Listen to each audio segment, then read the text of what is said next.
Baby, it's cold outside, but we have Tackle Shop Live.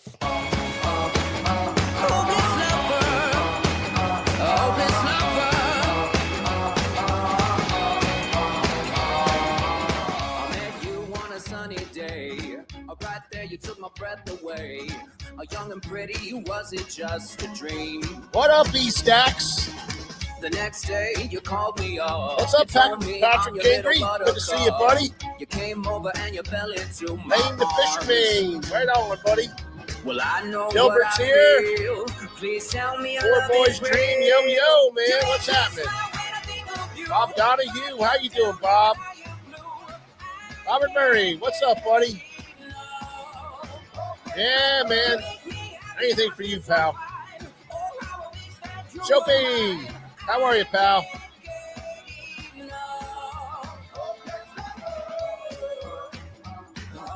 Yes, sir. Flipping and pitching tonight. That's right. TP 2273. You better believe it, man. Galen, how are you, pal? Good to see you, buddy. Jim Saban's here. Michael Bradley. Matthew Weimer. What's up, Matthew? Mark from Mechanicsburg. How are you, pal? Yeah, man. Oh, yeah, I'm a flipper and pitcher too, buddy. It's awesome. Lisa Lake, what's up? Joseph Cascarino. Robert Mills. What's up, Conway? How you doing, buddy? David Schottlemeyer, Shane McNaughton. Man, everybody's piping in here. Man, this is awesome. Andre, how you doing, buddy? Jim Orwig, Eric Householder, Al Arman. Man, I tell you, everybody's here. Good to see everybody. Man, it's Thursday night again, and we are back for another great edition of Tackle Shop Live every Thursday night at 7 o'clock. Man, I guess we're getting crazy. Everybody's talking about the big giant snowstorm and all the snow we're going to be getting. Not here. We're talking about catching giant bass. We're talking about tonight flipping and pitching. We're talking tackle. We're talking techniques. We're talking warm weather stuff. They can have all that. Huh, Nick? They can have all that talk on that snow. That's right. Yeah, we don't want nothing to do with that. Yeah, if it happens, it happens. We'll deal with it. But, man, we are so fired up to go fishing. It's unbelievable, and this snow really puts a damper on that. That's right. And we just don't want to deal with it at all. But man, we got some cool stuff coming up, though, Nick. That's right. Yeah. What do we got, Mike? Well, a couple things brewing on the horizon. And one of the things is pretty quick. This Saturday here at the shop, we're having Daiwa Day, and part of a series of days that we talk a manufacturer up here at the store, have some great specials and some great deals, and it's in-house only here at the shop. So if you guys are anywhere close, stop in on Saturday. It'll help you warm up. I guarantee you that much. Last weekend was the Shimano Saturday, and it was packed in here, and we had a ball, laughing, carrying on, joking around. Had some great deals. People bought up a bunch of stuff, which was great. Appreciate all that. So this week we're doing the Daiwa Day, featuring another company, Daiwa, and we're gonna, we'll answer all your questions on it. Make sure you get you picked out an awesome rod or reel or both or whatever. And man, that's going to be a great time. And it was fun last weekend, wasn't it? Oh yeah. Last weekend we came close to having some weather issues. Well, we had some snow in the morning. Well, I mean, it was close, but it straightened up and the roads got good. And, and the folks poured in this week. It's supposed to snow on Sunday. Yeah. But we are picnic weather. Yeah. On Saturday. So, pack a picnic basket. Come on out and see us. Yeah. We're going to talk fishing, hardcore, like we always do. We're going to watch fishing. Oh, yeah. And we're going to sell fishing. Yeah. You see the theme here? Yeah. Yeah. So what's cool about, having these manufacturer days is, we can focus on one thing. We don't have to focus on everything. We can really put our focus on one product line and really give you guys, the insight on what's going on with the products and really get you dialed in on what you might need. So it's a good time. It's going to be a great event. What else are you going to do? It's supposed to be cold. Yeah. I mean, what the hell? Yeah. Come on to the Get shop in here and get your winter blues knocked out. Yeah. Like I said, it's all things fishing on Saturday. Oh yeah. And we're gonna have a good time. Yeah. So Gonna be let's do it. Gonna be a lot of fun. And then a couple weeks after that is our big event, the Smallmouth Saturday. And it's grown into a really big event, a lot of great smallmouth talk. It's only smallmouth. Everybody here is going to be smallmouth orientated and help you with all your smallmouth fishing, local rivers, river fishing, lake fishing, whatever it is that you do. We're going to have some great seminars. We're going to have some great sales going on in here, and we're going to have just a bunch of guys who are in the know with smallmouth here so that you can pick their brain and really dial in on, again, real specific one thing. We're going to do it great. We're going to do it hardcore, and it's going to be a really good time. Last year was an absolute blast.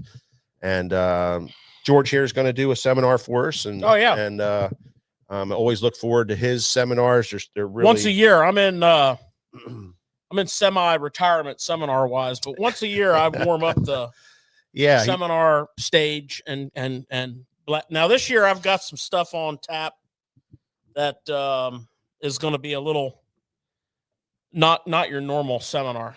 But George, I got to ask you this. So you've been doing seminars for a long time. Now take us back. What year do you think was your first seminar? Well, I mean, I started doing a lot of seminars probably around the mid-90s. Okay, so you're in the mid-90s and you're in preparation mode back then compared to today. What was it like back then to prepare for those days compared to today? Well, I'm going to tell you, Nick, the thing about seminars, it depends on the crowd. It doesn't matter if it's 1994 or 2024. If you have the right crowd, which, having done seminars all over the eastern half of the U.S., there's times when you do not get the right crowd. And those seminars, can be completely scripted out in my head.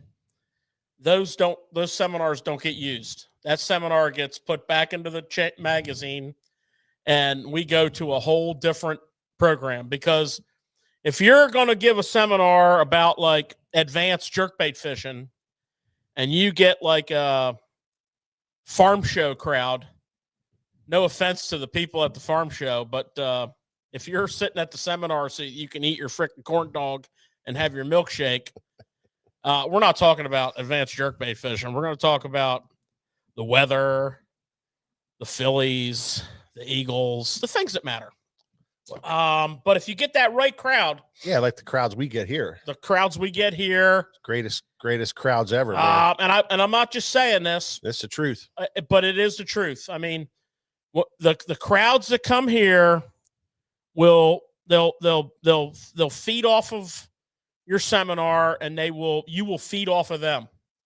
And if I'm doing a 45-minute seminar, you can add an hour to it unless somebody comes in and turns the mic off, because it's as much fun for me as it is for the people in the seminar. And so the next one might be my most favorite one ever. Yeah, that's kind of cool. When you got a crowd like we get, Nick, with our customers, our customers are very educated customers from everything, a lot of it, all the seminars that we've done here for all the years that we've been doing it, we've learned a lot.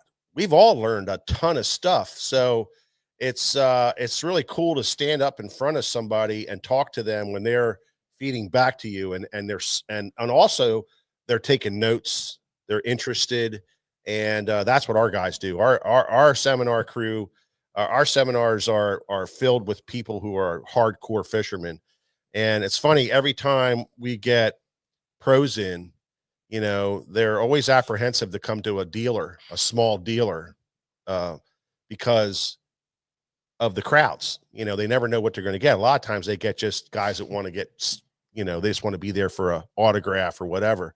But when they leave here, they're like, holy crap, your customers are freaking awesome. And they are very educated and they suck that stuff up, and man. And it was just so much fun. And we get that all the time. How about it? That's why you got to bring it. You come here to do a seminar, you better bring it. We tell them when they get here, we tell them, we say, listen, this can't be, you know, a peanut butter and jelly sandwich seminar, man. This is the pastrami stacked, roasted pastrami. Now, man, on you're way off on base. Handmade way rye. Off base, huh? This is a Chaps pit beef seminar. Well, I think that's what I'm talking I think about. That's right up there with the mustard. Katz's Deli. Yeah, with the mustard, the hardcore mustard, the cracked pepper mustard, man. I'm telling you, that's what I tell them that they're up against. I mean, you can't be giving hardcore. Can't give us this peanut butter and jelly crap. We want the good stuff. So yeah, you know, and also, you know, we have a tremendous pro staff here at SFT, and a lot of them are hardcore smallmouth fishermen on the Susquehanna River. So they'll all be here for Smallmouth Saturday. As a matter of fact, working on getting Corbin Gottwalt out of the semi-retirement phase and having him he does a tremendous seminar. Yeah. River smallmouth fishing. And he'll pick out like a time frame and do that like season. So I'm trying to get him worked up for that. So for you river guys, he'll be a great seminar. And so Smallmouth Saturday, I would plan on being here all day early. We'll be announcing next week full seminar schedule of who's going to be doing what, and we got some great guys that are just finalizing some plans to come. We're just waiting to hear back from them on that. So people are busy this winter. You know, it's kind of weird. Every year that goes by, people become more busy. The people that we kind of were thinking were going to come this year, they're doing weird stuff. Like one of them's going out of the country to work on a project with a European country or company, you know, that does, you know, stuff for fishing, you know, and he's got, you know, he's traveling for that. I mean, how can you say, you know, well, that pisses me off. That's great stuff for him, you know. I wouldn't go to Euro. Yeah. Euro trash. I wouldn't go over there. Yeah, I'm not sure where he's going, but it's kind UK. of it's all hush hush. You couldn't even tell me about it on the phone of what the project was because it's so secretive. It's a massively secretive project. So I don't know. The name is Bond, James Bond. Yeah. So all right, Mike, let's just move this along here. This seminar talk is getting long. Yeah. So that's just want to keep everybody informed. Pace her up a little bit. What's happening and what's going on, and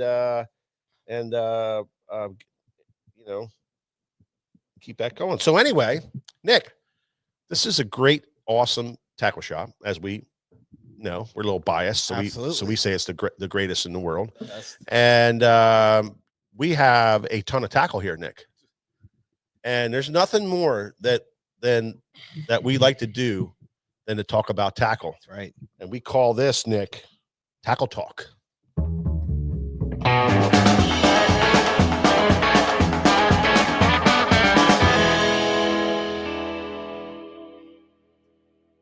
Well, I know my main man, Paul Flieger, is watching up in New York.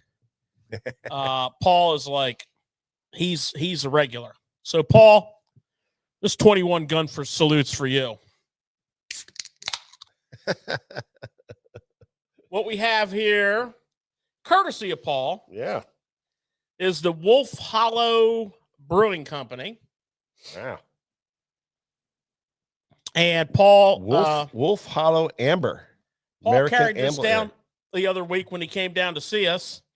Him and his buddy, his fishing partner. club buddy. Came down from New York. Came down from New York to see us and carried the 4-pack of his favorite local brewery, which is from somewhere in New York, I'm going to assume. Yeah. Obviously, probably. Yeah. The other Small day, print, the very other, difficult. The other day I did look for it, George. It doesn't even say it on here. Well, here's to you, Paul. Wolf Brewing Company, South Glens Falls, New York. Thanks, Paul. Thanks, Paul. Let's give her a run.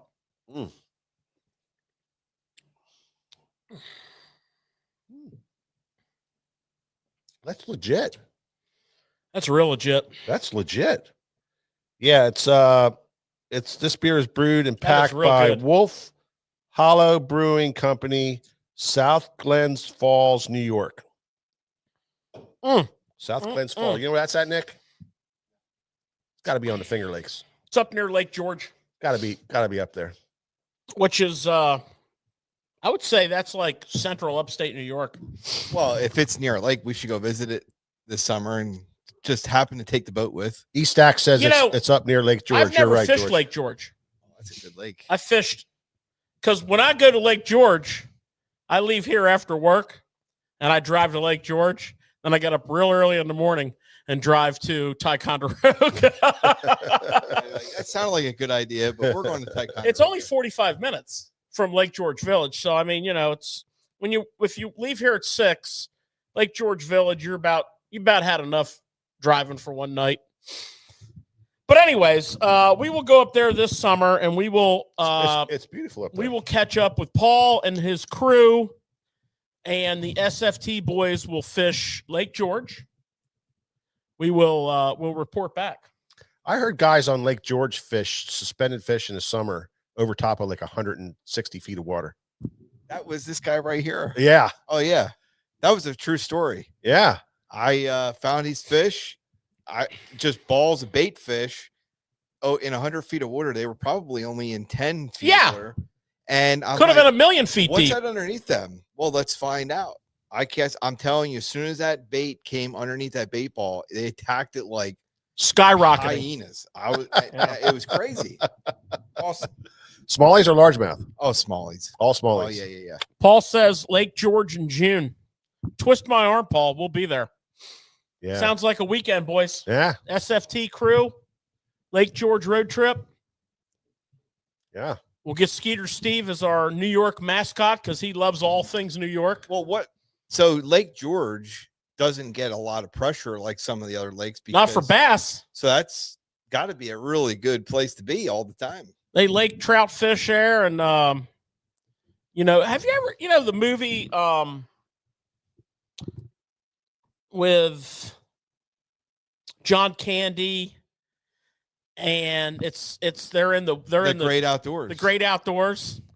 I think that was filmed on Lake George, and in my mind, that's what Lake George looks like on the weekend. He just pictures that in his head. Like we're trying to go bass fishing, and John Candy is going water skiing in a 5,000 horsepower jet like this.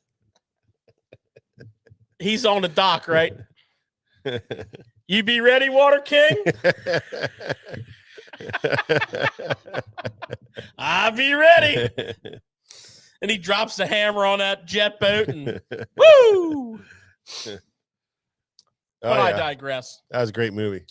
So guys, this week we have some very interesting product to discuss on Tackle Talk. And we got some baits. We got some rods. Yeah. So we're going to start off here. Something I've been getting 1 million questions for is this guy. This one here is a game ball. You'll notice it has she's been fished. Tournament fished. So this is the new Rapa Claptail. And I was able to give this one a little bit of a workout over the summer months. And, I'm going to report back to you that in the plopper category, this is not what you might think when you see all this business going on here. Like this part here and this metal tail part here, if this makes any sense to you, this is a subtle clacker. You were in the boat with me. Mm-hmm. We fished a couple tournaments. I threw this up. I was ready for this thing to be ringing like a dinner bell, but it's nice. It's got like a it's and you know the other thing I noticed about it was like the little clacker noise that it makes, which is more like a ting, like a ding. Yeah, it's not every revolution. Yeah, it's kind of like erratic. This thing is moving around, right? So you got this blades just back here moving around. Yeah. And then you got this tail. And I know I'm going to stick one of these hooks in my freaking hand demonstrating this. Don't worry, I know how to get them out. You got this tail going around, and this blade is moving by the water. So every once in a while, these two collide, and you get this nice, like, erratic, tinny, like, ding. Yeah. And it's not nearly as, this whole deal here is not nearly as violent as you might think, which I don't know about you guys. I mean, everybody is a plopper fisherman. Well, if you're not, you're missing out. Yeah, I'm thinking everybody's a plopper fisher. I mean, obviously the river to sea whopper plopper, which is now available in like 6 sizes. Dominator. I mean, you could do a whole show on that. But then we have, Pure Fishing with their Berkeley version of it. We have 6 Cents with their version of it. Yep. And every version has multiple sizes. But what's cool about it is they all sound different, but I think the key is, so in other words, I guess what I'm getting at is when you look at this is where you want it to be. So the key is you don't want a plopper to be real violent. You want that tail to be kind of subtle. You ever reel even a 110 whopper plopper in or a 130 whopper plopper? It's more of a subdued gurgle, right? So that's what makes it so effective. Well, I've always said that, the whopper plopper is like your crown jewel, and these other companies, for them to really make a impact is to change the sound, and it's all about sound. I always refer to the day that that I got really whooped up on the Berkeley version. What do they call that thing? El Chapo. The Chapo. I got absolutely destroyed on the Chapo, and I was throwing my favorite whopper plopper. So there's just sounds that these companies are going for that are different, and looking for a different click or different sound, a different thump, whatever you want to call it. They're all doing something different, and there's that's their niche. Their niche is the sound, and I've seen it happen firsthand, just straight in front of my face, man. So what I'm doing here is I'm showing a couple of colors. And you'll notice the first one is a bone, okay? And there's like a dozen colors in this thing, give or take. And what I want to do here is I want to point out, now this is strictly my opinion, and I'm going to speak for Mike because we fish together a lot. And I might speak for Nick because we fish together a lot, but in our boat, we tend to carry a bone. Yep. We tend to carry a black. For sure. And we tend to carry a quote-unquote ghost. There's a matte shad. There's a green gizzard. The point is, when you're back there shopping for Claptail 110s or whopper ploppers or El Chapos, whatever the case may be, the 2 most important things to have in your arsenal are a light colored belly. So that's going to be your ghosty. Now, what I'm trying to say is One of these is not better than the other. Okay. The ghosty ones are ghosty ones. Then you need something with a white belly. Obviously, bone is the front runner. But Whopper Plopper makes one called Rat-a-tat-tat, which is probably one of the least popular selling colors there is, but it's got a white belly. And I've literally caught more fish on that color. It gets to the point where, like, you're not going to put it down, right? Now, I would like to say this, and I haven't done. This is my game ball here. I have not done it yet because, to be honest with you, the topwater bite sucked. I spent like 2 hours the first morning of the first tournament with this thing looking for a lunker. The bite was terrible. It was absolutely terrible. But I thought, if I do get bit, it's going to be a good one. And Mike was catching, you know, a 7-pound limit, and I was trying to get a kicker. My point is, what I like to do with these things is I really like to put a feather treble on the back. So the next time you see this bad boy tied on my rod, it will have a feathered treble on the back.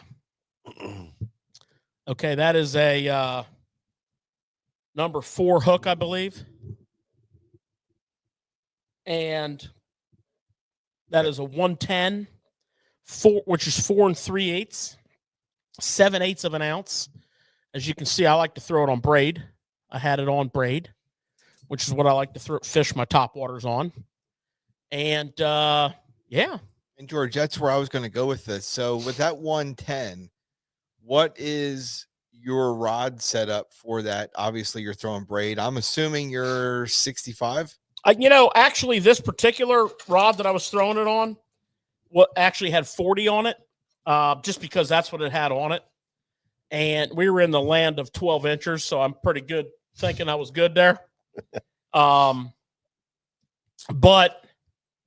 that's plenty of line. Typically, I'd have 50 on my topwater rod, but I happen to have 40, which, by the way, I had a great year with it. My pop R's walked real good. My spooks walked real good. I liked it. So, you know, 40, 50. The one thing I will say about this is your rod choice. I mean, and I'm gonna say this is my topwater setup. You know, I was actually throwing this on a medium. This is 7/8 of an ounce. And the medium I chose was a stiffer medium. So depending on your favorite brand of rod, medium to medium heavy, you don't want anything too light. This is a 3/4 ounce bait. You don't want anything too light. So medium heavy, depending on the brand. With the braid, you do a little flex is good with braid. And, you know, so far, didn't catch a lot of fish on it, but that's not the bait's fault. That's the frickin' fishing hole we decided to spend all summer on. So far, I like it a lot. I like the sound. I like the fact that back piece is kind of off balanced. You know, it's not a programmed kind of a deal. And we will keep you informed on the outcome of further testing. Now, these are $19.99, you know, which really for a topwater bait is not bad. Not at all. Because unless you're a tree fisherman. Yeah. Squirrel hunter. You know, or if you're throwing it into Danger's Way, you can usually get it back. I like to throw it into Danger's Way, but I'll get it back. But yeah, so far, yeah, we're giving it the Mark. We fish thumbs up. Yeah, Mark. We fished straight braid right to our topwaters. No leader. The only time we use a leader is a little short piece of 20, and some instances we're walking a bait. You know, walking a walker. You know, something that really walks and might, you know, catch up. The braid might catch up on the hooks. We'll use a little stiff piece of monofilament at the end. But that's the only time. All the other times it's straight braid. Yep.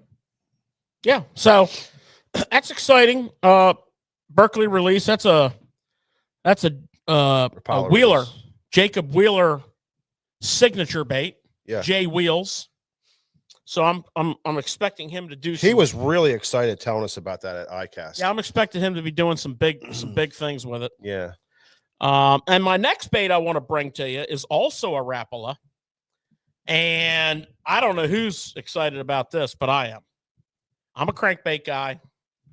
I love DT series crankbaits. I like DT6s. I like DT8s. I like DT10s. And not even thrown one of these, I like a DT12. And I would like to tell you why. I haven't even made a cast with one yet. I'd like to tell you why I like this bait. So, this is the exact same size as a DT10. Body-wise. Yeah. Yep. And the very first DT series bait that will sell you on DT is a 10. The 10 is very, very close to the most perfect crankbait ever made. But it's got limitations. Classic was one on it. Huh? Randy Howe won the Classic on it. Not the 10. Won the 10? No, it was a 6. Was it 6? Yeah. I mean, but the 10 is as close to perfect as you can get, except for one problem. It only runs 10 feet deep. The 14's cool, but it's a bigger body. Not necessarily a problem. The 16, the 20, all great baits, but this is a 12, the same body size as a 10. And you might not think that that's a big deal, but let me tell you a story about the DT6 and the DT8. You know, especially pre-spawn, which is why I'm going to say there's probably, and don't burn me at the stake if I'm off here, but I'm going to say there's 30 colors of this thing in stock. It's ridiculous. Yeah, there's a bunch of them. It's not ridiculous to me because I'm a tackle junkie, but that's where I live in pre-spawn. That light's terrible. That light is terrible. We have terrible lighting here. Nick, shift your camera over this way, Nick. Our lighting is terrible here. Shoot back this way. And it's very, very not good. Get over here and shoot back this way. That way you'll get more light on it. Yeah, we broke a light and we didn't get it replaced. There you go, bud. There you go. Now you're talking.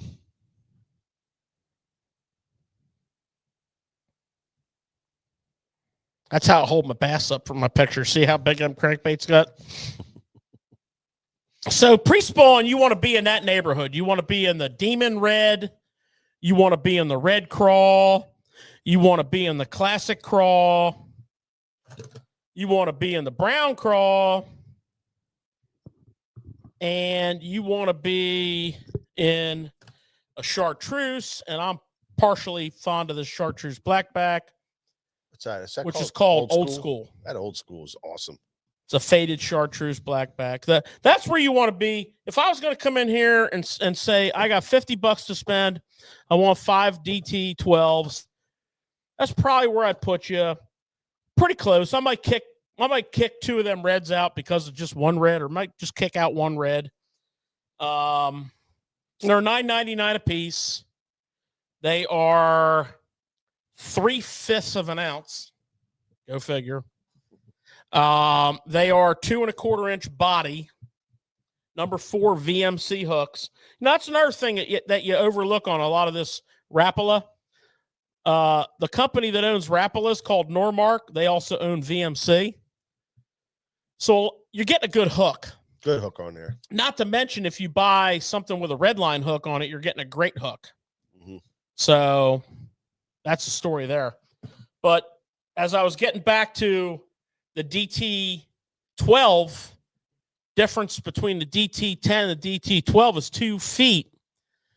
And you're thinking, well, the difference between the DT6 and the DT8, that same 2 feet is critical in pre-spawn for the same reason this is going to be critical. So, a lot of times those fish will hang back They will stage back or they'll get moved back by the weather. Happens every day. It's really, really nice to have that deeper running bait. You know, we do a lot of fishing on the Susquehanna River, which is a shallow fishery. We catch an insane amount of fish preseason on a DT8, even if we're in 6 foot of water. So, got to be bumping and grinding. Bait right here hits home really well. The DT12, $9.99. So you got 2 Rapala launches this week. You got DT12 and you got the Claptail. All right. So that's good stuff. They're probably size 5 trebles, Conway. They're 4s. They're 4s. Everything's 5s, Conway.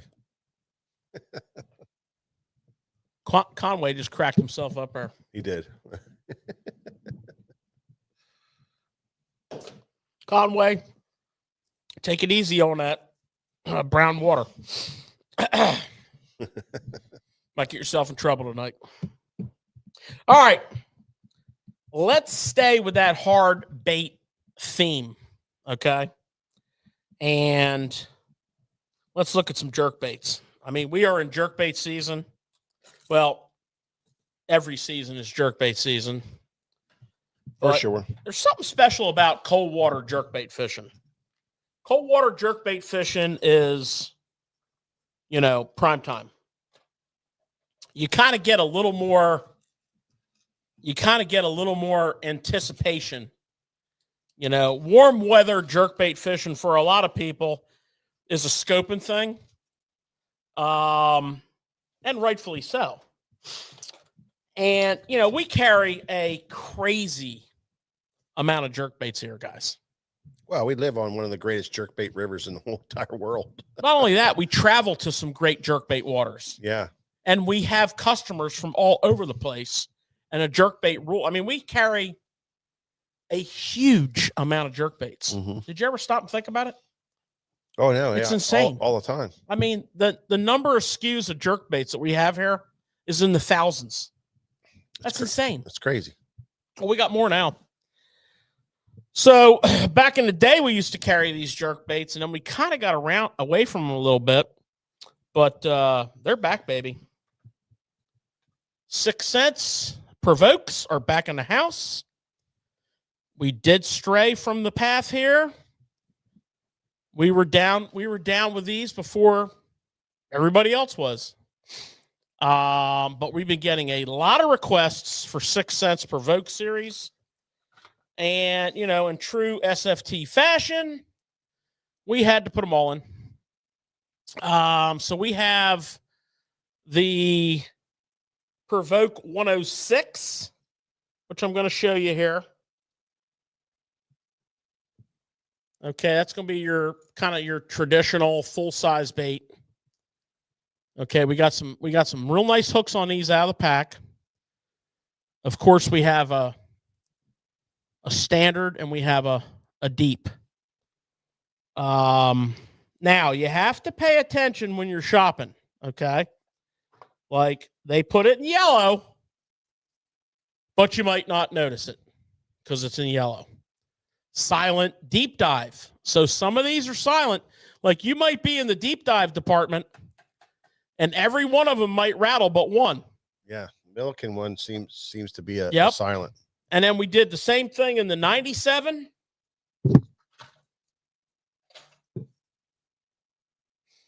So you got your 97 and you got your 97 plus 1. So you got some real nice hooks on these. Nice price point at $13.99. Certainly not outlandish. We broke them out on our website too, George, the silent and the rattle. Oh, good. Yeah. So you can't really mess up on there. It's funny because you go to the silent one and there's only one color. You can, but you know, you shouldn't. Yeah, so the Provoke series from 6 cents. And, you know, there's not a lot that you can say about this jerkbait because to me, this is a good jerkbait. This jerkbait does a lot of what most jerk baits do, you know? So if you look at the 106, right? And then you look at like the 300 series KVDs, you know, they're very, very similar. So the 106s are 3 hooks and they're triple grips, not mustads. You go to the 300 KVD series in the 300 deep, you get 3 triple grips. So very, very similar. Behavior like, very, very similar. They have a good weight to them. They're going to cast real well. Let's see if we can get a weight off the package here. 1/2 ounce for the 106. I mean, you can put that down range. Yeah, the colors are really exceptional. Tremendous colors with the 6 cents. Look at that matte. Yeah, they really kind of, you know, and there's even some kind of brushed in color kind of to it. You know, it's different. It's a lot different. They're kind of the same, but they're not. They're a lot different. They're really cool colors. Great components on there, and designed by some of the best fishermen. I mean, you're talking Ben Milliken fishing this stuff, and Trey McKinney. You know, Trey McKinney and Ben Milliken. I mean, crime and ease. It's good stuff. Got some of the best out but there. They're back in stock now. We're back on board with the provoke to go along with the rest of our 6 cent stuff. Wanted to point that out to you. It's jerkbait time. Depending on where you live, if the water's open, it's always jerkbait time. Mm-hmm. And one thing we got to look forward to in the not too distant future, and I'm going to say we're going to be, you know, late February, the jerkbait show. And I can't wait. I love the jerkbait show. Every year we run the same, you know, core shows over and over with you know, new twists. Mm-hmm. So I'm really looking forward to that. That's going to be coming up. We're going to do a whole show on like the dirty, dark secrets of jerkbait fishing, which is changing, by the way. And George, I was going to say that to your point. Every year, if you watch the tournament scene, we're finding new different deals out with the jerkbait. I mean, oh yeah, big time. What happened with Mike and I is when we were decided to learn forward-facing sonar a few years ago, we really didn't fish a lot of jerkbaits in the post-spawn summer months.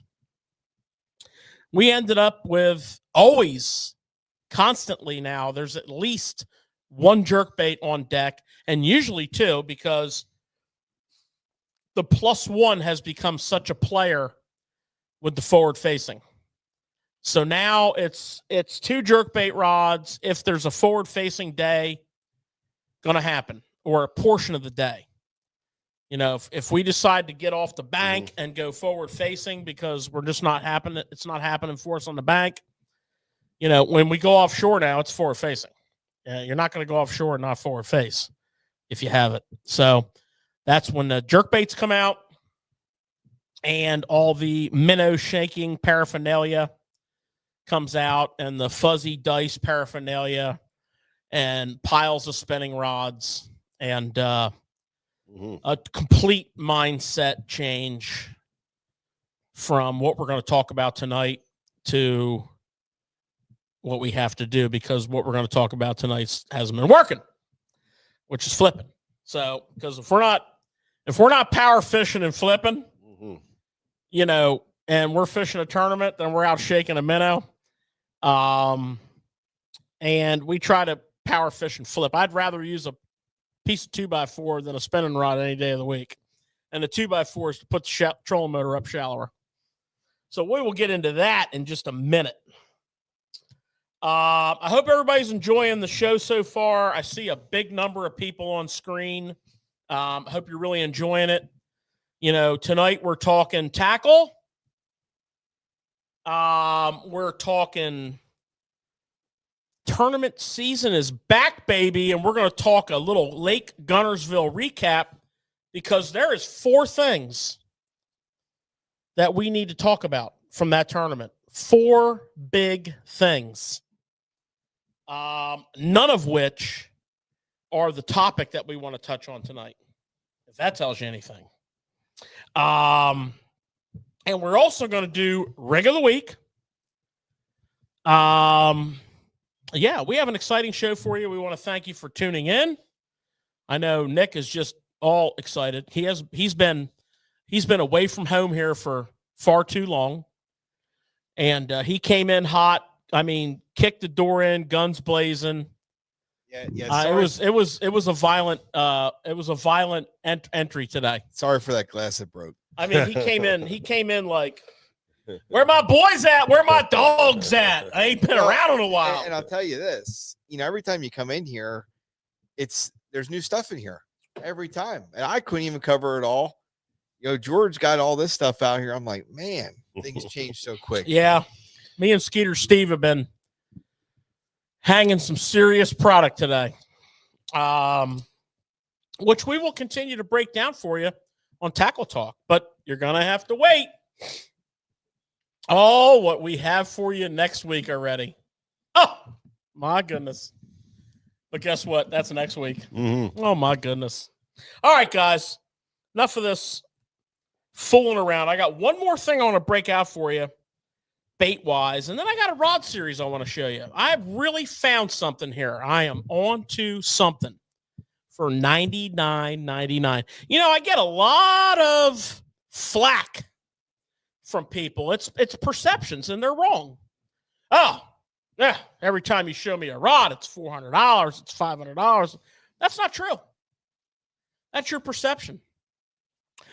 I am a man of the people, and I am very happy to show you a $99.99 rod. Matter of fact, I love it. And I want to show you one here. It's the new version. This is like, let me see. You're going to love these things, by the way. I mean, first of all, they're just freaking sexy looking. So this is a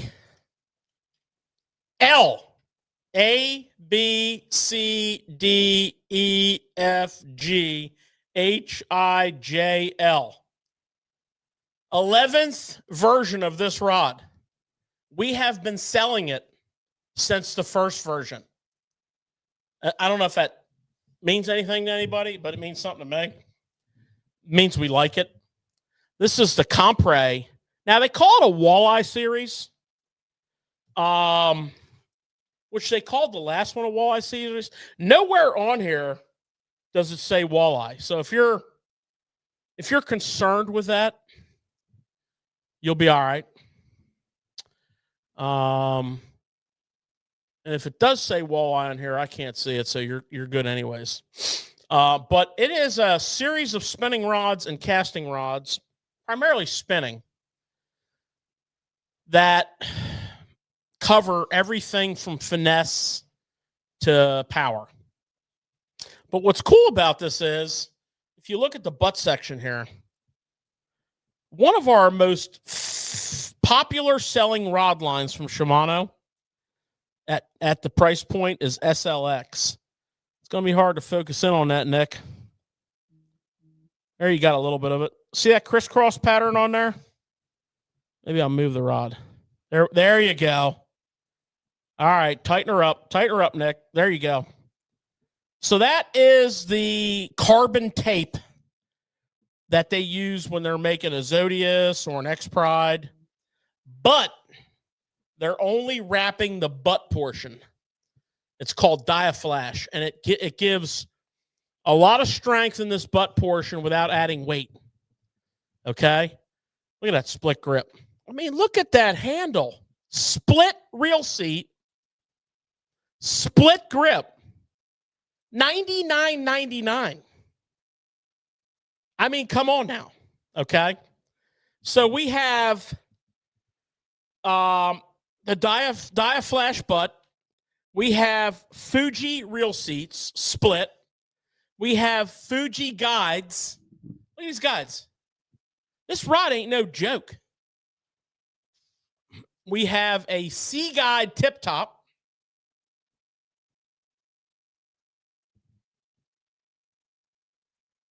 Sea Guide is just another brand. Okay. We have AAA cork, $99.99. I don't know what's going on here. Typical problems. I hope if you can hear me, I don't know. But maybe you could put a comment out there saying, I can hear you. And it sounds pretty good. Well, what we're having is an issue with Facebook right now. Facebook is offline. We think it's the Facebook and not our side. The way it looks from our streaming service here says it's Facebook. They just went offline. You know what that's about? That's a political move right there. They cut us off. They didn't prove me wrong. But we're not going to go there. All right. I hope you guys can hear, YouTubers. You know, switch over to YouTube, man. Tell Facebook we had enough. What's his name? Zuckerberg. We had enough, Zuckerberg. Check this one out. Now, this is going to be your traditional full cork. If you like a full cork grip, this is a little bit of a bigger rod. This one is a, hell if I know, 7.1 medium. I mean, this right here is a, I need this in my boat because it's going to do everything I want it to do, rod. Check them out, guys. Shimano Compre walleye rod, but it doesn't say walleye on it. $99.99. What is the world coming to? Crazy stuff. Awesome. Well, gear. think about it. Everything is going up in price with tariffs. Everything. Except for that rod. Mm-hmm. And the SLX rod. Mm-hmm.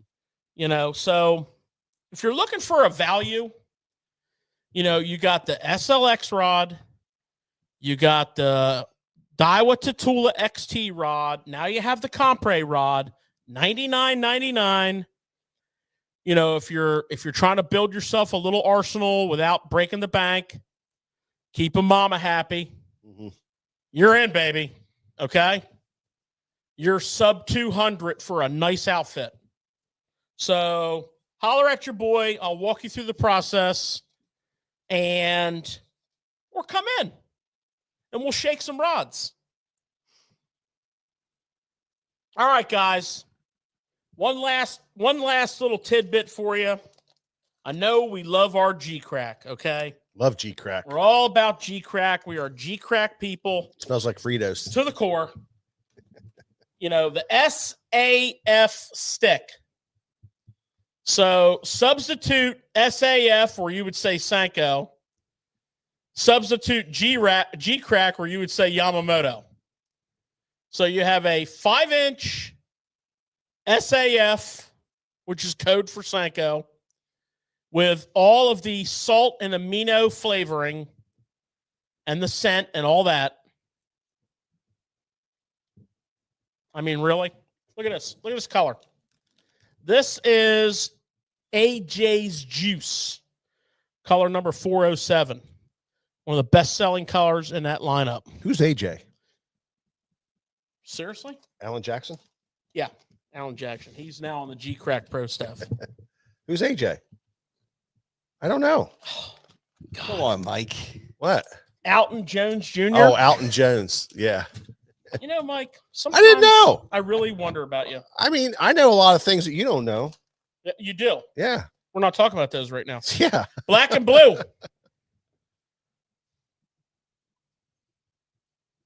Don't ask me who black and blue is. I'm not asking you who black and blue is.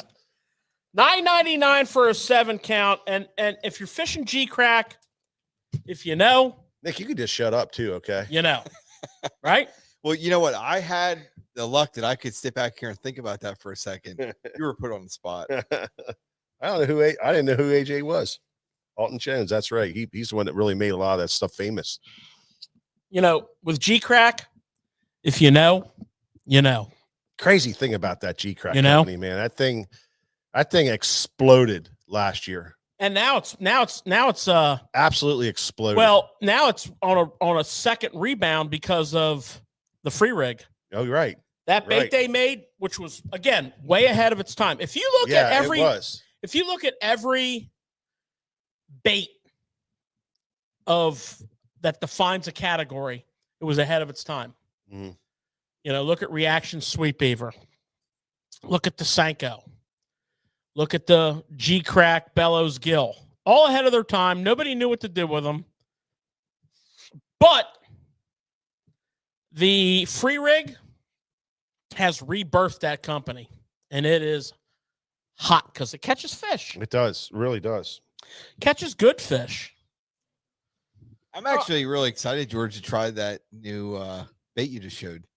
The SAF stick. Yeah, I am, because like, you know how it is when you start to think in your brain, like where I'm going to throw that, what I'm going to do with it. I'm a believer in that scent. Yeah. Yes. And I'm interested. So yes. Yeah, that's going to be a, you're going to wacky rig that. You're going to Texas rig that. You're going to flip that with a little 1/8 ounce bullet weight. You're going to free rig that. And the other thing I was thinking about that, George, is they made that little product that you were showing a couple weeks ago that you put through there, and you can put your hook through. I forget what it's called. Yeah. That's a great deal. Yep. Right, That's more suited towards them real wide baits. Okay. But you can use it on here. Yeah. Absolutely. That's called a Nico hack. Yep. Yeah. So that, guys, is going to be tackle talk for this week. Okay. Yeah. Now next Good week stuff. we have Great. A lot more great stuff. Oh my God. Get ready. Nick, interesting little tidbit for you. Yep. You know, we record this podcast, I guess you want to call it, and then I put it onto Spotify and out there so people can download it and listen to it in their car or wherever they're traveling. A lot of guys tell me they like to drive and listen to the show. It's great. And that kind of stuff. But also it reaches out to all these different countries. You know, we had people listen in 27 different countries now. That's so awesome. Which is pretty cool, you know, when you look at the statistics of it.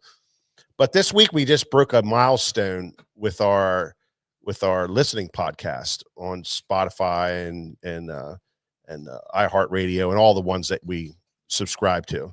And we just hit 50,000 downloads. That's awesome. Yeah. So that was a big milestone this week. Really happy about that. And all the listeners who made that happen. Yeah. Thank you. Pretty cool. Yeah. Thank you very much. And I love that we have all these avenues where you can listen to the show. You know, some people are working and they come home and rewatch it on YouTube, or, you know, there's a lot of traveling people out there that have to travel. Construction people have to travel in the morning, an hour to work, an hour and a half to work, and it gives them a good time to cover it. A lot of salesmen that listen to it that way. Right. So I think that's really cool. The first thing I thought about was when you said 27 different countries. And I was thinking, you know, do they convert it into a different language so they can understand what we're saying? Well, it's Americans. I think it's Americans or people who have fishing interests. Yeah. That maybe understand our language.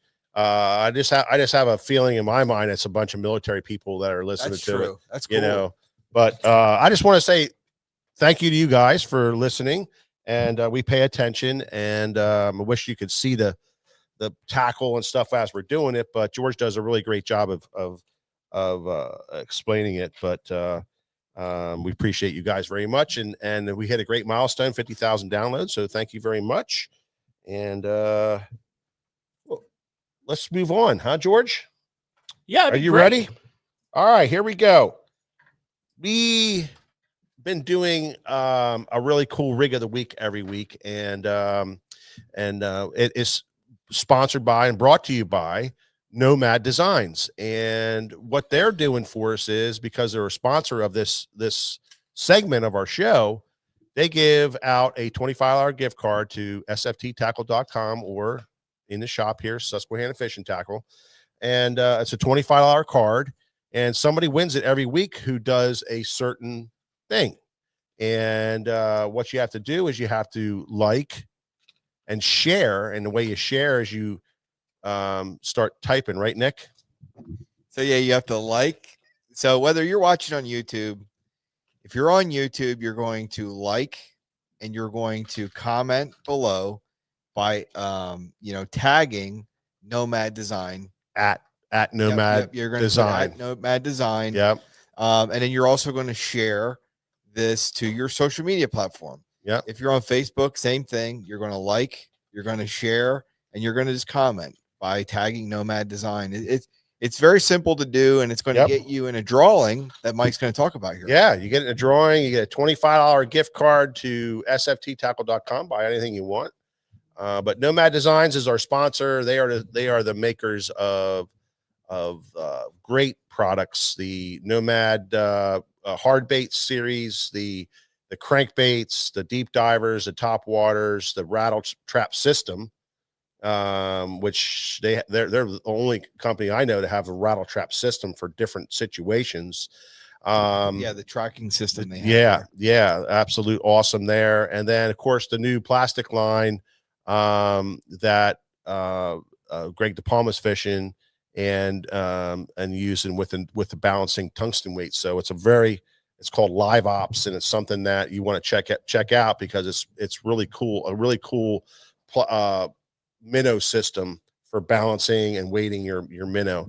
And then also, of course, our Greg DePalma, who designed the Wee Bit jig and the machete swim jig, which honestly is becoming our #1 selling finesse jig in his shop right now. Is the Wee Bit. That thing is on fire. It's catching fish. It's winning big tournaments. It's winning massive tournaments that nobody can talk about because they're sponsored by somebody else. So we know that for a fact. So now last week's winner for rig of the week, it is, let's see, is Shane McNaughton. Shane McNaughton, you are the winner of the Nomad Designs $25 gift card to Susquehanna Fishing Tackle. Get a hold of us or we'll contact you somehow. And you won the $25 gift card. Woo! Way to go there, Shane. And all you had to do was like and share and do all that stuff. And there you go. So, George, what do we got for rig of the week this week?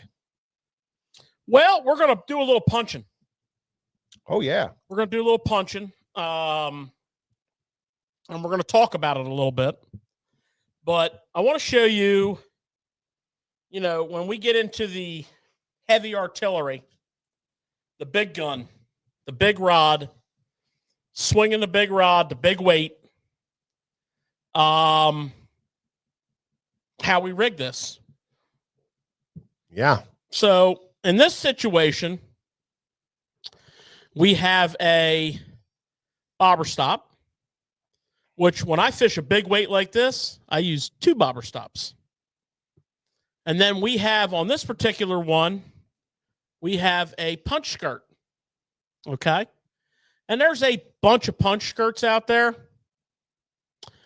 And some good ones. This is our favorite. This is the Dirty Jigs brand punch skirt. And there's a couple things I like about it. So first of all, it is located on a rivet, so to speak. It's actually a collar.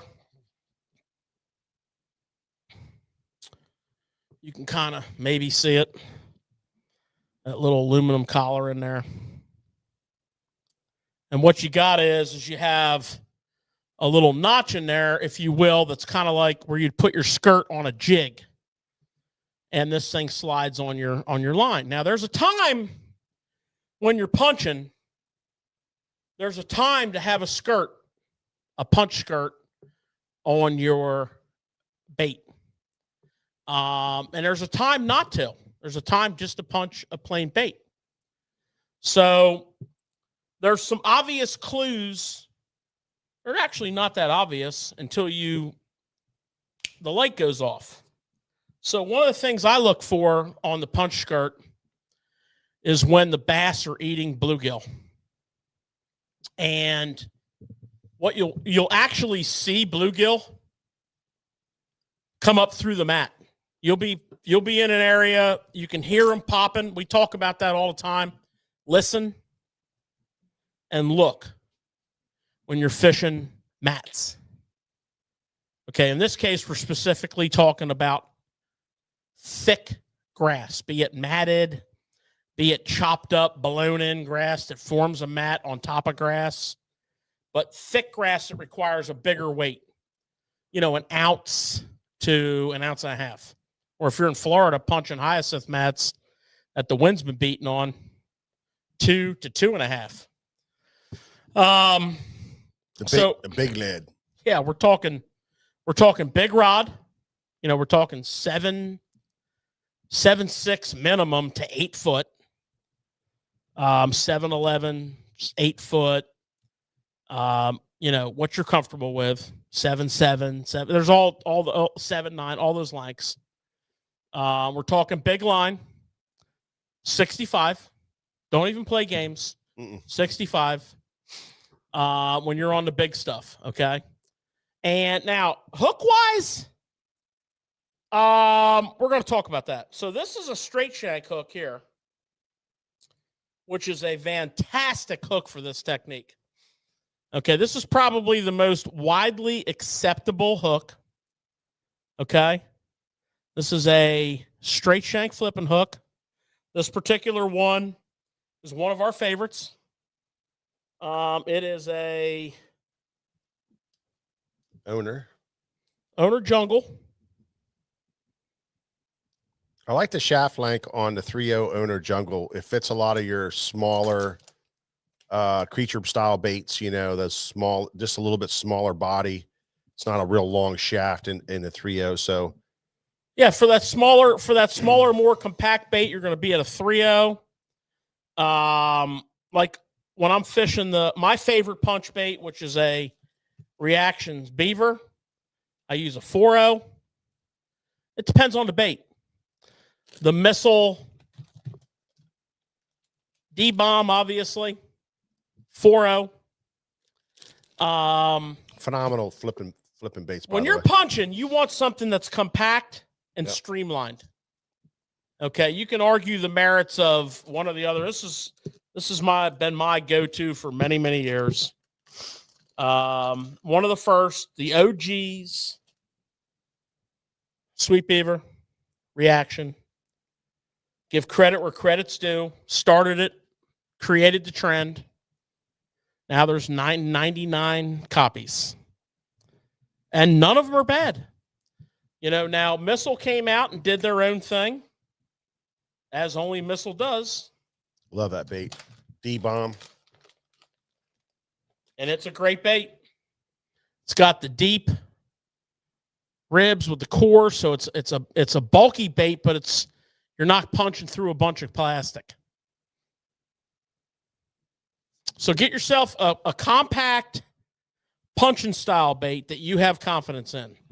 Okay? Whatever. And let me show you what we're going to do. Give me 1 second. I got to grab some braid.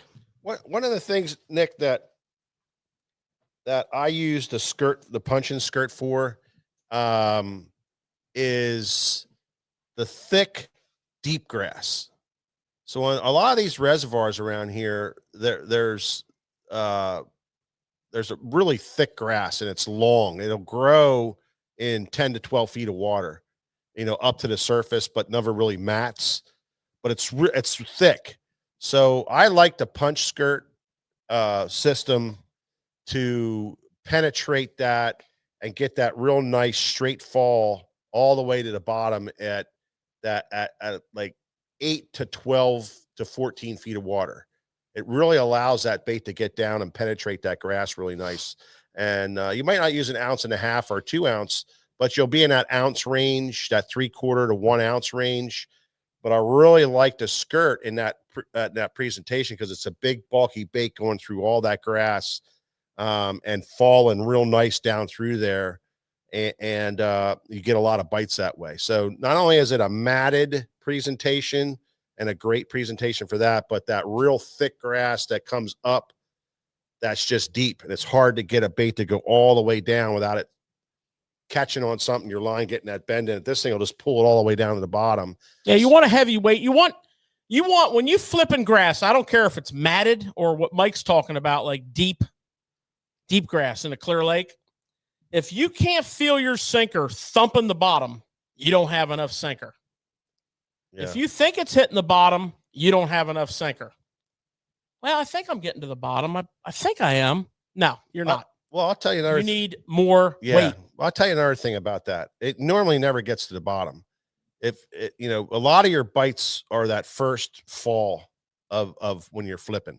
It just is. Now there's times where you'll flip it in stuff and you'll shake it, but it's usually shallower water. But that deep water, it's on that fall that they're grabbing on the way down. Give it a shake or two, pick it up, make another cast. And you'll find that to be true with most of this punching stuff, they'll pick it up on that first punch through that mat, where it's the thick mat, you're working it through and it goes down through it. You know, it's really a cool, just love that feel when you're throw it out on there and it kind of hits it and it's kind of working its way through, and all of a sudden there it goes, and you just kind of let the bait go down, and it's on that fall when they really bite it, you know. And it's really a cool bite.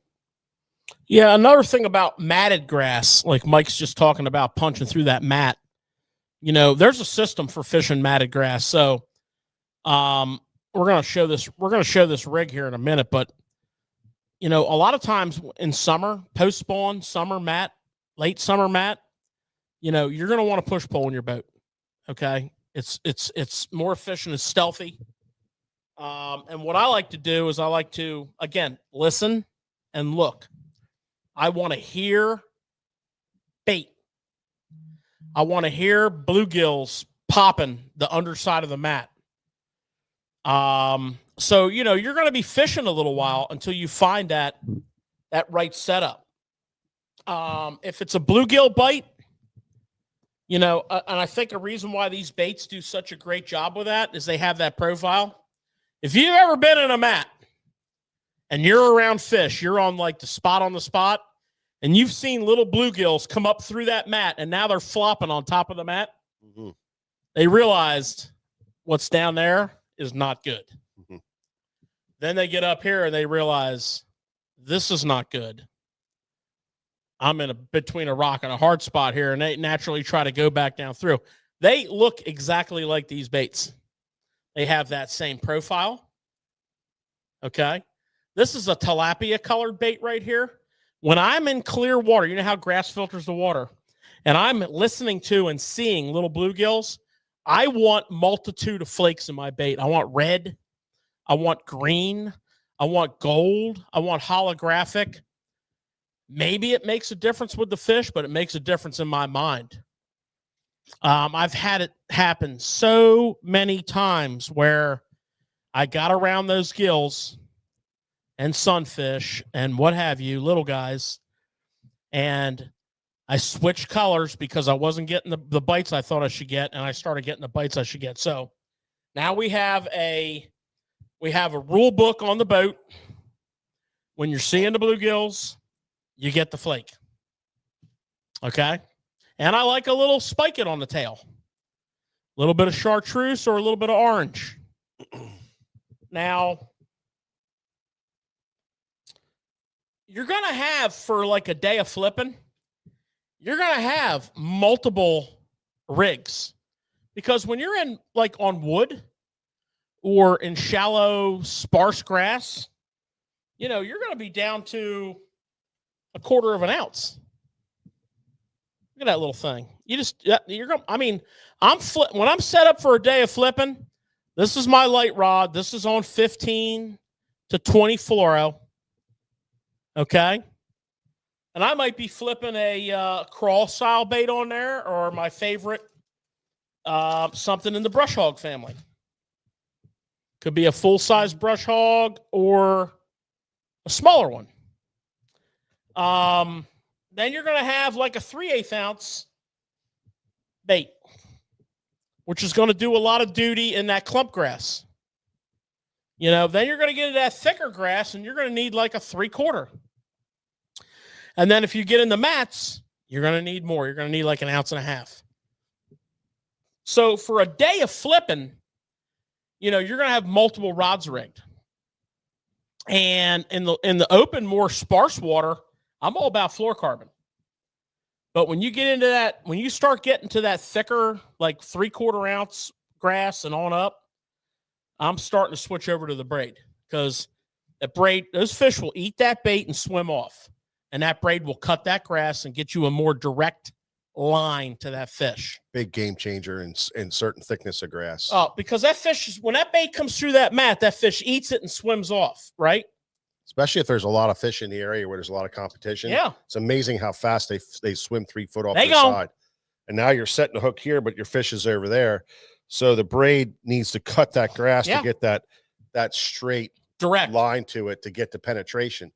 How many times, I mean, George and I fished a tournament one time and I was so frustrated years ago. I couldn't figure out what was going on. I went from a right-handed reel to a left-handed reel because I didn't think I was fast enough on the hook set. And here the whole time it was just I wasn't getting any penetration of the point because of that factor that they were picking it up and moving so far to the left. Yeah. And the well, that was before we had braid.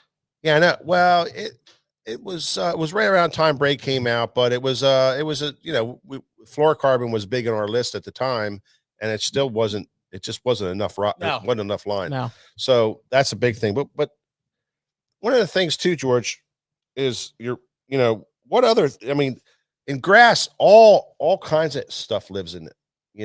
Oh yeah, crawfish, love grass. Even the sparse grass, they'll the grass clumps that come they up and love lay it. over, they'll get in that. The mat, they love to get in that. So crawfish is a big lover of the grass. So when you get into the clump grass, okay, the flipping pattern is deadly because, again, you're getting, and this is the part I see a lot of people make mistakes with. They cast it out and they worm it back to them. Yeah. No. You want to flip each and every clump. Right. You want to flip in thicker beds. You want to flip points. You want to flip indentations. You want to flip holes in the grass bed. I'm not talking matted grass. I'm talking thicker milfoil clumps. Yeah. Cabbage type grass. Sure. Cabbage milfoil. And the reason you want to do that is that drop. If you look at a grass, and let's just talk about this for a minute before we rig up the rig of the week. If you're in like early season or more traditional clumpy grass, be it cabbage or milfoil, and you look at those clumps, if there's a tide involved or a current, they're laid over. That's a canopy. Okay, those fish like a roof over their head. So if that clump is here, and this clump is here, and that clump is there, and so on and so forth, those fish are going to be under that clump. So you want your bait to fall right here. So you want to flip it in, end up with a high rod, and follow that down. And a lot of times it's just a tick, and off goes the line, or off goes the line. A lot of times you never even feel it. It's different varieties of the bite, but off goes the line. So it's very visual. It's very important that you keep, in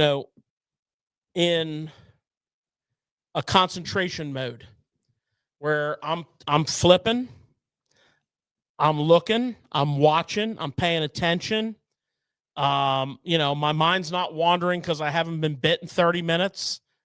I know the next minute is my minute. So, keep that in mind. And the other thing is, again, for the third time now, listen and look. When you find what's holding those fish, there's going to be a lot of fish there. We were fishing at an area one time, Nick, and we kept seeing these weird fish like rolling all over these layover clumps. When you have a clump laid over like that, there was all these fish, kind of little guys like that, just rolling over there. And every now and then there'd be this whoop. And we were like, what in the hell is going on here? And we were looking at it, we were trying to figure it out. And it wasn't so much a bait a bait thing that it was when you saw that, you flipped that clump. You know what I mean? You flipped the clump where you saw those little things. And I think were they baby catfish? They were little bullhead catfish. Little baby bullhead catfish about this big, and they were pink. And those bass were all over it. Real brown and pink. Yep. And I'm not kidding you, man. They were eating the hell out of them things. So, punching and flipping and in the grass situations, you got, George, the bluegill, you got the crayfish, you got the little bait fish that live around and all that stuff. If you're a tidal water guy, yeah, those white perch come up and spawn early. Yeah. In June, you got white perch about this big. You got little white perch swimming around that stuff. So and they're a lighter color. So don't be afraid to flip a white or like a shad pattern. Or something with silver flake in it, a little bit of flash in it. You know what I mean? So, eyes, ears, very, very important when you're dealing with grass and flipping. And then the visual part, watching and seeing, that is going to tell you what is around there. I mean, bugs, later in the summer, they'll eat the hell out of them freaking, mayflies, mayflies, and also those dragonflies. I mean, how many times you see a bass fly up out of the water and eat a dragonfly? That way, when they're hungry, man. They're going to eat something. So there's a lot of different things, top water, a style of presentation, holes, you got all kinds of stuff that'll work. But the punching and the flipping part is so much friggin' fun when you get that bite. It's just flip down, back, flip down, back, flip down, back, and also flip down. It didn't fall as much. You know what I mean? It was falling, and oh shoot, you reel down and just crack it. You know what I mean? You're just cracking that thing. It's awesome. And then to have one of them fish come out of them big mats, it's like the mat just gave birth to a 4-pounder. Well, here's the other thing, it's so guys. freaking cool, man. Those fish, especially all of them, but especially a tidal water fish, they are ferocious. The chances of landing them is not good. That's why this straight shank hook, if the money's on the line, needs to be your boy. Okay, straight shank flipping hook. Now, I have had tremendous success on a beaver style bait with a super line EWG, and if that's your game, I'm not here to tell you that you're wrong, because I have done both of these a lot. But if I'm fishing a tournament where it matters, I'm fishing this. This is pretty good. Matter of fact, it's less maintenance on your baits. You go through less baits. But let's talk about this. What I want to do is I want to teach you guys how to tie a snell knot. Now, there's multiple ways to tie a snell knot, and I think it's important. Don't be embarrassed, Nick. That's hard to tie. It's a hard one. If you guys don't know how to tie it, I think it's important to practice it. I'm going to show you a very easy snell knot. And I've told this story already where I was fishing a Toyota Series event on the Potomac. I was on the meat. I mean, the meat. I was on the winning fish in multiple locations, depending on the tide. Now, I did have some company, had some people that liked my spot almost as much as I did, to the point where they might have been waiting for me there the next day. But after the first day, I had a bad day. I was fishing my EWG Superline hook, and we got back to our lodging, and our friend JT Kenny was there, and we went over with our heads hanging, and I said, JT, I need some help, man. I should be like blowing the doors off this thing. And him and I were sharing some water. And he's like, yeah, I saw you catching them today. So I showed him my hook, had my rod with me, and I said, can you teach me how to snell a hook? He grabbed my hook and he threw it in his trash can in his boat.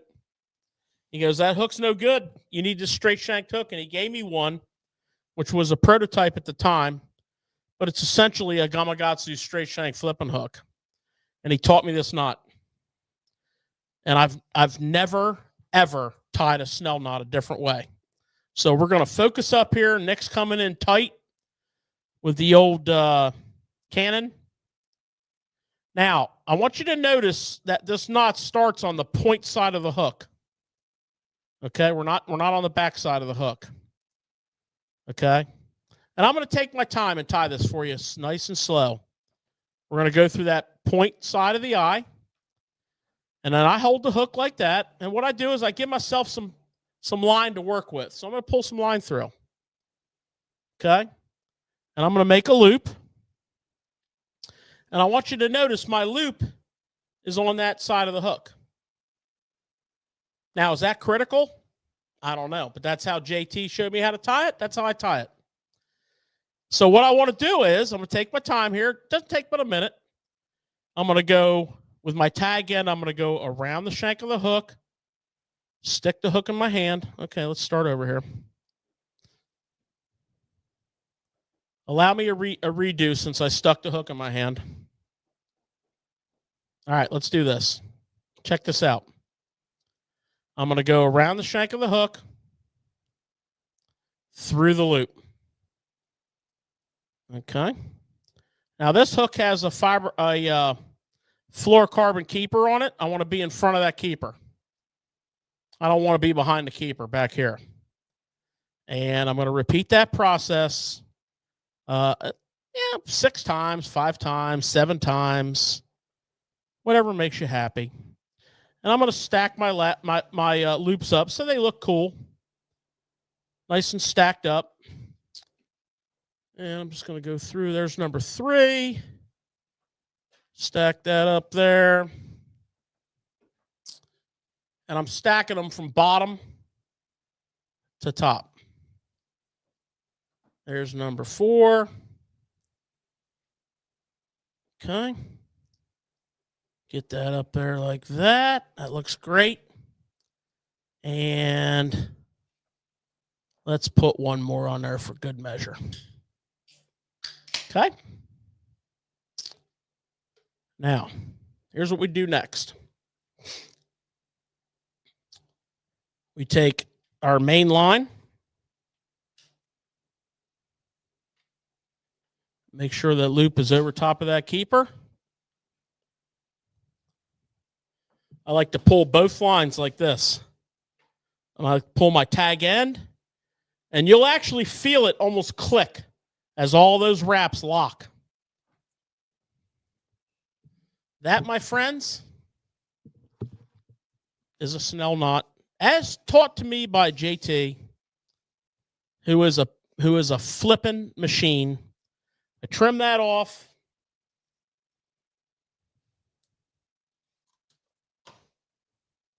Now, obviously, before I tied that, I put my bobber stops on. I put my sinker on. I just did this for demonstration purposes.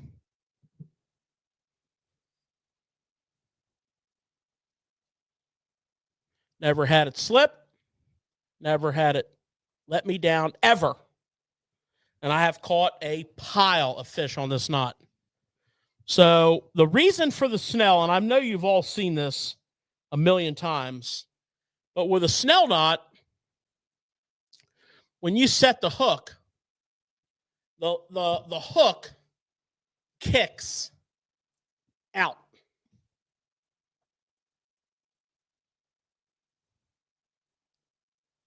Now, is that the most critical thing in the world?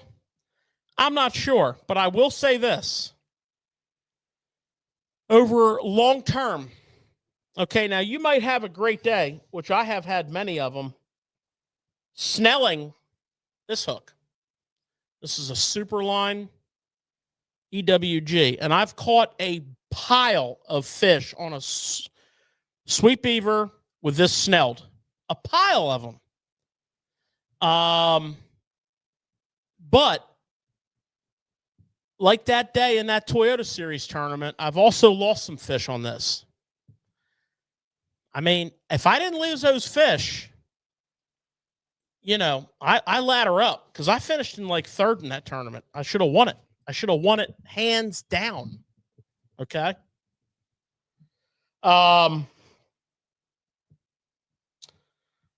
So that is our Nomad Designs rig of the week. The old punch rig, with or without the punch skirt. Okay.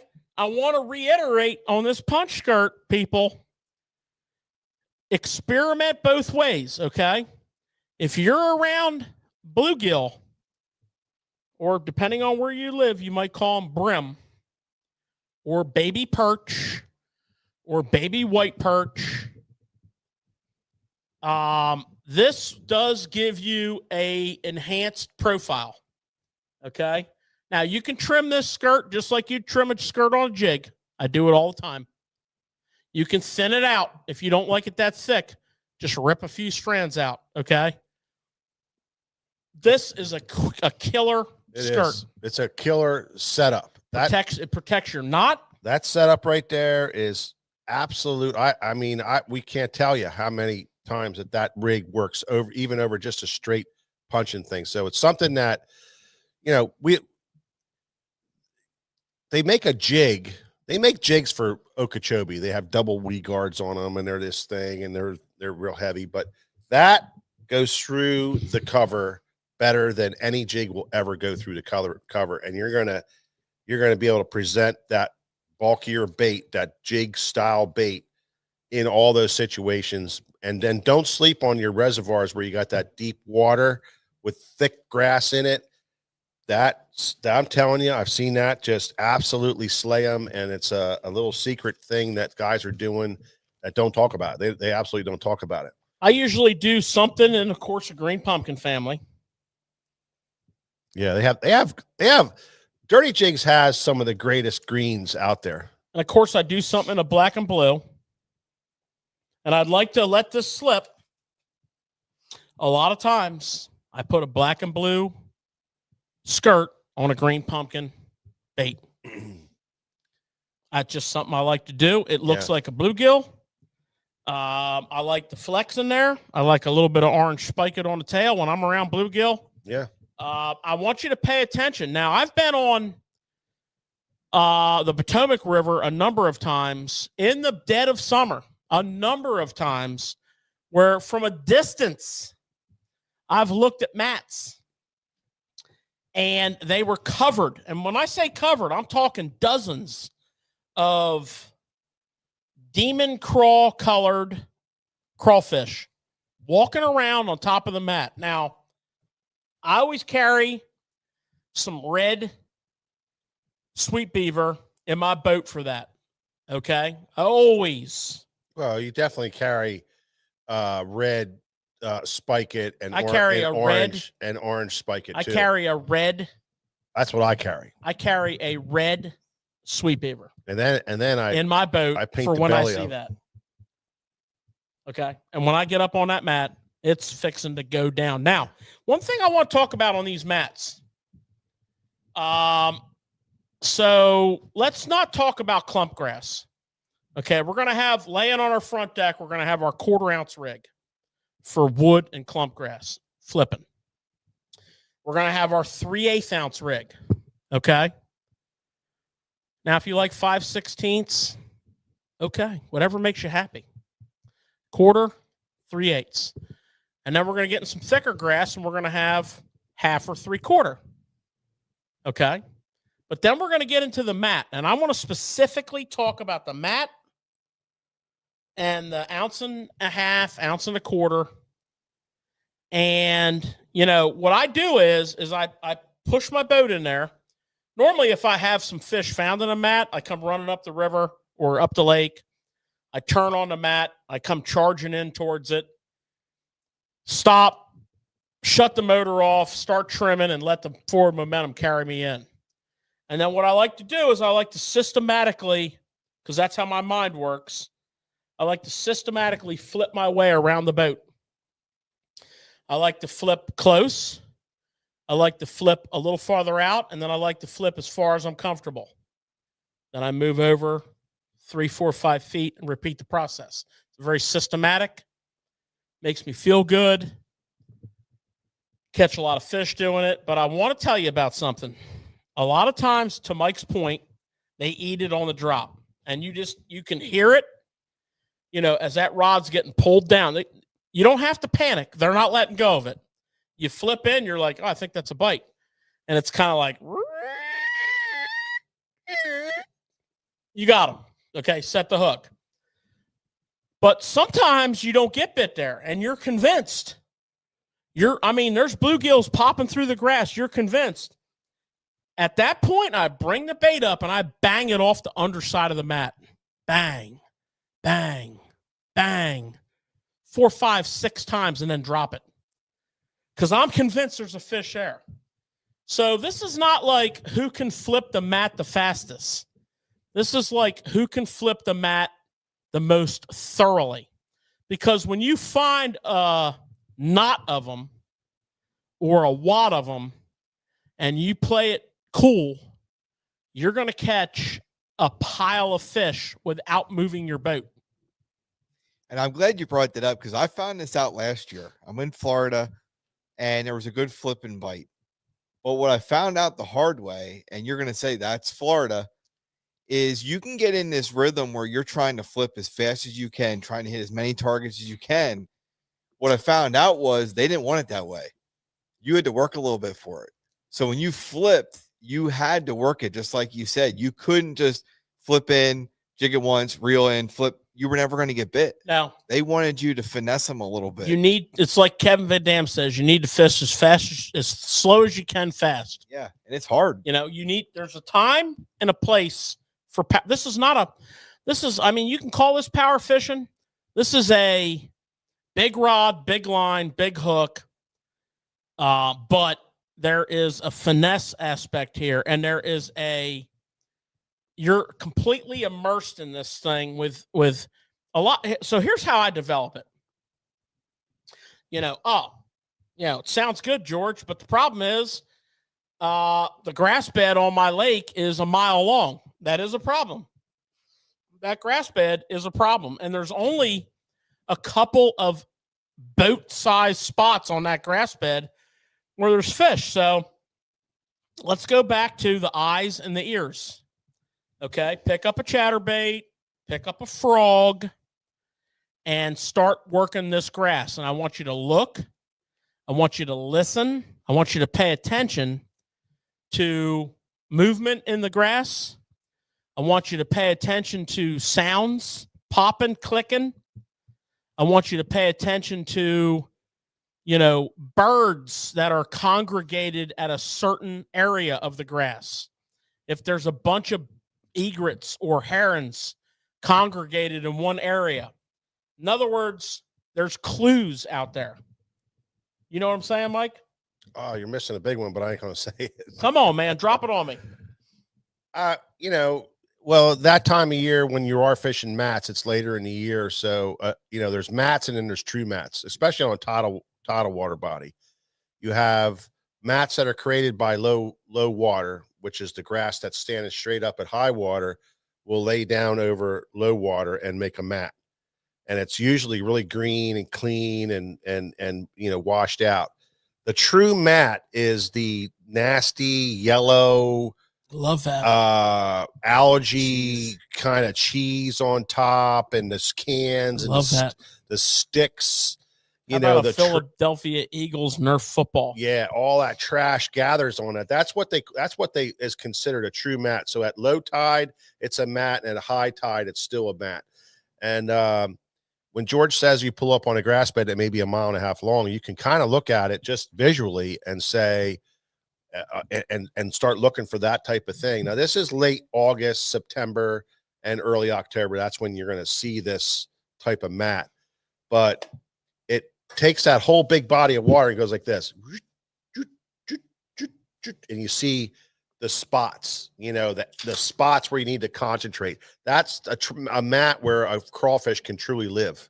That's a mat where a bluegill can truly have protection underneath it. That's a mat where the bait fish can kind of stay there and know they're going to have that protection all the time. And that's a mat where the bass know that they need to be around that to feed on that and get easy prey as it happens. So I was taught that that's the juice, bro. I was taught that by a master one time, and it stuck with me like freaking like glue, baby. I mean, it was so, when he said that to me and I was looking at this mat, I was like, holy shit. It stands out. Holy shit. Probably shouldn't have said that.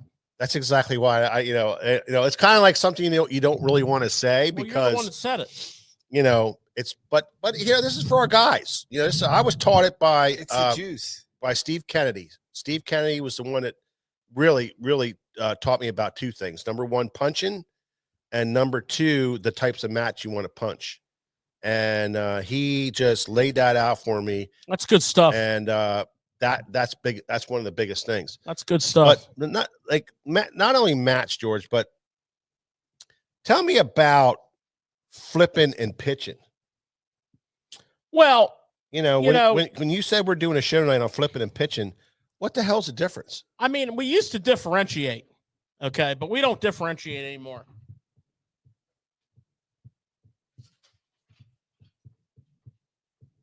Just so happens I have a rod here, as usual. So pitching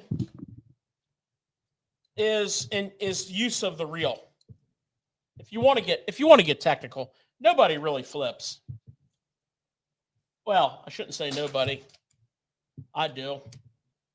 But 99.9% of the people pitch, right? So you're gonna put the reel in free spool, right? And the motion's the same, whether you're pitching or flipping. It's a thing of efficiency. So you can bring the butt of the rod up on the inside of your arm or on the outside of your arm. But watch the arm.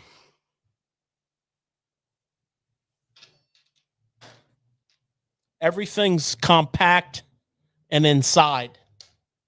Why is that? So it's a PowerPoint. So what I like to do is I like to turn the rod over. That gives me more range of motion with my wrist than like this. Now, maybe not for everybody, but I used to think I was Evel Knievel back in the day. And me and my three-wheeler, we had some adventures that ended up with me breaking bones. So I flip like this with the butt of the rod on the inside of my forearm. My arm stays in. It's all underhand, thumb. Why don't I extend? So let me put it to you this way. It's a power thing. When you drive a nail into a piece of wood, do you reach out here as far as you can and drive the nail into the piece of wood? Or do you keep the hammer in close to you? And your core, your power, your strength is here. Your efficiency is here.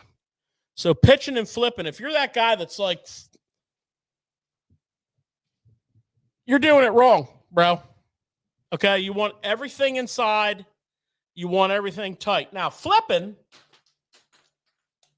is the same exact game, but with a fixed length of line. The line's not coming off the spool.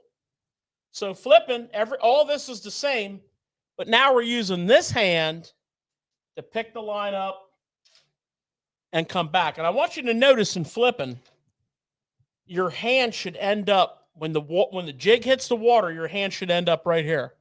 So you're back, boom. Back, boom. Arms in, rod up, ready for the drop. Always end with a high rod. Boom. High rod, drop, I'm in control. I'm in position to set the hook. I'm in position to follow my bait down. Now, why would I flip and not pitch? Well, sometimes you get on a stretch, and remember, it's all about efficiency. You get on a stretch where you're real tight to the cover. I can flip twice for every one of your pitches, because I'm not reeling my line in. I'm jig, jig, jig, flip, jig, jig, jig, flip, and I'm dropping that bait right in. So a lot of people don't flip, and it's not a big deal if you flip or you don't flip, because your accuracy and your presentation can be the same with a pitch. I find pitching is your main go-to. Trees, pencil reeds on the side of the banks, grasses along the side, Toolies, toolies, that kind of stuff. I find you're from California. I find that you're pitching the marsh banks, you're pitching the pencil reeds, you're pitching docks, you're pitching dock poles, you're underhand casting into that accuracy to get back up underneath the dock. I think the best way to put it is pitching allows you to stay back up off your target a little bit. Yeah. Flipping, you can only, if you have an 8-foot rod, you can only flip comfortably like 10 feet. Yeah. Really, honestly. Which is fine. I like to flip because I like to, I get on top of my cover a lot. In what I call stealth mode. One of the greatest thing you guys can do is master pitching. Absolutely. If you master pitching and you're able to hit a red solo cup, 5-6 times out of 10 times, then you're ready, you're ready to go. Now it can't be that. It's got to be the pitch where it comes in low, stays low, and then into the cup. It can't be one of these things where you flop it up in the air and you're just trying to hit the thing. That's no good. You got to think in what pitching's about, and that's presenting that bait low to the water to be able to get underneath a dock, get underneath a tree, get underneath a bush, get back to where 85% of the people in front of you who fished it can't get to. No. That's what a pitch is all about. I want to ask you guys a question though. So let's say I want to pitch and I want to get better at pitching, but I'm not worried about flipping at this point. What's a good rod for me to be able to pitch with and get that confidence? Yeah. I'm going to go 7.2, medium heavy to heavy. And I would say for fishing the grass, a 7.2 heavy. Yeah. For dock fishing and stuff, a 7.2 medium heavy for lay downs and docks and the sparse cover that you're going to be pitching to is a medium heavy all day long. It loads a little quicker and easier. It's easier to learn with a little bit lighter tip, so it kind of loads up a little bit. I asked that question, you guys, because I'm like, you don't want to be trying to pitch accurately with a 7'11" or 8 foot. Yeah, some people, tall people, no problem, but most people, are gonna do much better with that 7 to 7.3 rod. Yeah, we're gonna try to put together a casting clinic this year, Nick. In the summer when it's warm, July, getting ready for that. Think it'll be warm by July? I hope so. And we're gonna talk about, we're gonna have newbie bait caster guys come in and we're gonna teach them how to cast. But then we're gonna do some advanced stuff with flipping and pitching to try to help people understand the mechanics of it. I'm telling you, the best thing that ever happened to George and I was moving to another shop that had a pipe in the floor, a 1-inch pipe in the floor of that shop. And it was early in our career. It was 1993. And over lunch, our friends would come over and we had a little step there and that pipe was out there and everybody put $1 up there. And the thing was to clean it. You couldn't slide it in because anybody could slide it in, but you had to get it out there and clean it right into the pipe. I'm talking 1.5 inches. And we were doing a jig, some kind of jig or whatever. And of course, nobody, we'd go weeks without somebody winning, and then money pile would come up, and then somebody would toonk right in clean. And that was the greatest thing that ever happened to us because it kept us doing it all the time and getting really good at it. Like really good at it. And like coming up on a dock that's 8 foot back and using the dock in your string to let it pivot and then release a second time to let it really shoot back air, to understand what that's about, to understand how to get that thing to those places where there's cobwebs, where nobody ever pitched a bait into. You were punching cobwebs way back up underneath those docks, way back in those trees where nobody wanted to go because you could get it there. I mean, I would say if you can't pitch, change my fishing, absolutely change my fishing from catching 1.5 pounds to 2 pounders to 3 pounders and 4 pounders and bigger. If you can't pitch, you need to learn how to pitch. I honestly think George catches all his monster fish. Most of all his monster fish was pitching and flipping, a cover that nobody could get to. That's where I like to be. Yeah, and he had a shitty knack to him, catching giants. I like to be shallow, which is awesome. But can't even count them all. It was all about we'd have poker parties, man, and at night, and we would play like 6-8 games of poker, and then we'd have this table set up, and then back underneath the table was a solo cup, and then you'd have to go in there and you had to, everybody put a $10 bill up. It was a gambling night, The thing is, that's how much we were into it. It's so important because if you're pitching with the right rod and reel and line and all that, you can get those fish up out of there. Where the average guy is going to a spinning rod, he's going to try to skip it up under there because he's comfortable. Yeah, stay home. And now, next thing you know, you're overmatched. Yeah, no leverage. Well, how many guys have you come back to the ramp and say, "Oh God, I broke a big one off. Oh yeah, I had that big one on. I broke them off." Those are the guys that are doing that. Don't be that guy, guys. Don't be that guy. Take the time in your garage, in your basement, wherever it is, and punch that or pitch something. Just pitch it towards a cup and just keep doing it until you can do it. End up high with your rod tip, because that's number 2 key is if you make a great cast and your rod tip's low, no good. Okay, hey, congratulations, you made a great cast. No but good. You never hit that fish. If you make a great cast and your rod tip is high where you can follow that bait straight vertical fall, Money. that's money. So that's really, really important. That's money. So learn that. And that's pitching. And you know what? That's what you do in the winter. Yeah, right now. If you can't fish, you go out in your shop or your garage. Yeah. Or over your buddies, and you get a little action set up there, a couple bucks here, a couple bucks there. Learn Fun. It's fun. Yeah. Plus my brother's a gambling degenerate, so it's always money. Guys, did you see the outcome of that Bass Pro Tour tournament at Guntersville? Unbelievable. Did you see? They were shellacking them. Now, there was a bunch of scoping going on. I mean, first place and second place were scoping. But frickin' Wheeler, man, in third place, chatterbait in a trap. All the ways down through the top 10, chatterbait in a trap. And it was all red. I mean, that fire red jackhammer, that really fire red traps, all different brands. But yeah, I don't really want to break it down. I just want to say, did you see it?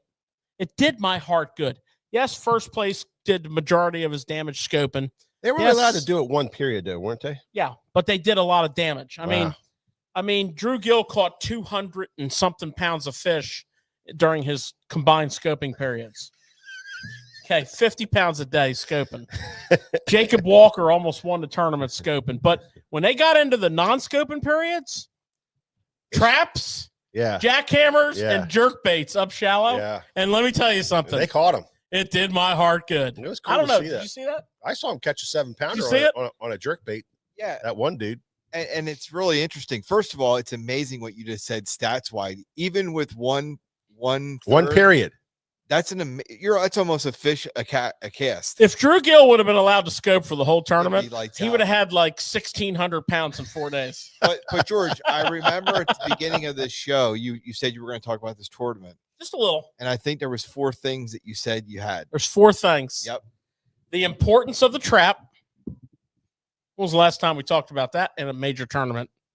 The importance of the chatterbait, the jackhammer. Yep. The importance of scope, and the importance of jerkbait. And what I'd like to say is, 'tis the season. you know, you can call this pre-spawn, but no, it's not pre-spawn. It's winter. This was a winter tournament, no doubt, in the South. Okay. Now their idea of winter and our idea of winter is two different kind of winters. Yeah. But nonetheless, well, so the bass react the same to Yeah. water temperature changes. But those fish, they had a couple weeks of weather. Yeah. That were like, it drew them. It definitely drew them up. And then they didn't go back. But and they didn't go back. Yep. It definitely drew them up. They got kind of weird to catch, but the temperature brought them up. And Did that's you see the guys fishing the pad stems? Yeah. Oh my God. I love that. I just couldn't take it anymore. It was awesome. I just want to say the four things: the trap, the chatterbait, the scope, and the jerkbait. And my God. The interesting part about this tournament to me is because in a week or 2, 3 weeks, I don't know what it is, the elites go there. Totally different. They're not allowed to use scope for this tournament. Yeah. But we kind of get an idea of what's going to play because those guys were watching that tournament. Do you think the red guaranteed? Do you think the red jackhammer and the red trap is going to play? Absolutely. Hell yeah. You know what? You know one of the colors that does really well on that Rayburn, Sam Rayburn Lake. That was Gunnersville. Or Gunnersville. They make one with the red, the red with the gold. It's called Rayburn Red. Oh yeah. And I was surprised on how many of them fished that, and then how many of them fished fire crawl. So there's two different of those colors that those guys were throwing, and it made a big and different. You know what I wanted to say? Differences for them. I wanted to see a 1/2 ounce Bill Lewis trap in System 8 red shad. If somebody would have been throwing that, I mean, they're obviously that'd have been awesome. A god amongst trap fishermen. So, question for you guys in this tournament, I didn't get to watch it. 1/2 ounce or 3/4 ounce trap? A 1/2 and 3/8. 3/8. 3/8. And then were they fishing grass? Like were they ripping it or just straight? They were fishing shallow. Mm-hmm.